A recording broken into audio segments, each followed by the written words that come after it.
مسیح یسوع میں آپ سب کو سلام۔ ہمارے لیے آج کی تلاوت زبور 91 پہلی آیت سے۔ جو حق تعالیٰ کے پردہ میں رہتا ہے وہ قادر مطلق کے سایہ میں سکونت کرے گا۔ میں خداوند کے بارے میں کہوں گا، وہی میری پناہ اور میرا گڑھ ہے، وہ میرا خدا ہے جس پر میرا توکل ہے۔ کیونکہ وہ تجھے سیاحت کے پھندہ سے اور مہلک وبا سے چھڑائے گا۔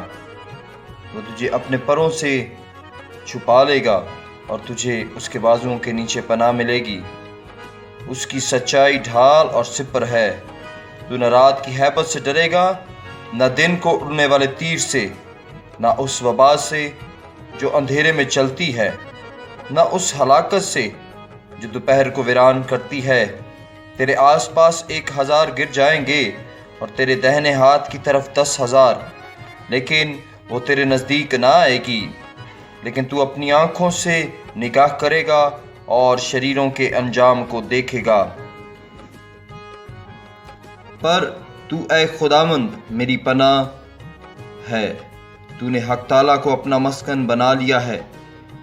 تجھ پر کوئی آفت نہ آئے گی اور کوئی وبا تیرے خیمہ کے نزدیک نہ پہنچے گی، کیونکہ وہ تیری بابت اپنے فرشتوں کو حکم دے گا کہ تیری سب راہوں میں تیری حفاظت کریں۔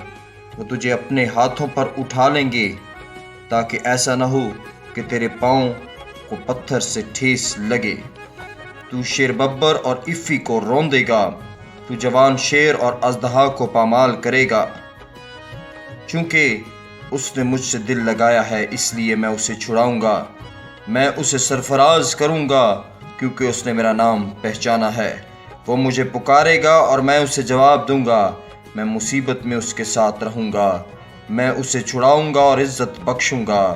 میں اسے عمر کی درازی سے آسودہ کروں گا اور اپنی نجات اسے دکھاؤں گا۔ پاک کلام کا پڑھا اور سنا جانا ہم سب کے لیے باعث برکت ہو، آمین۔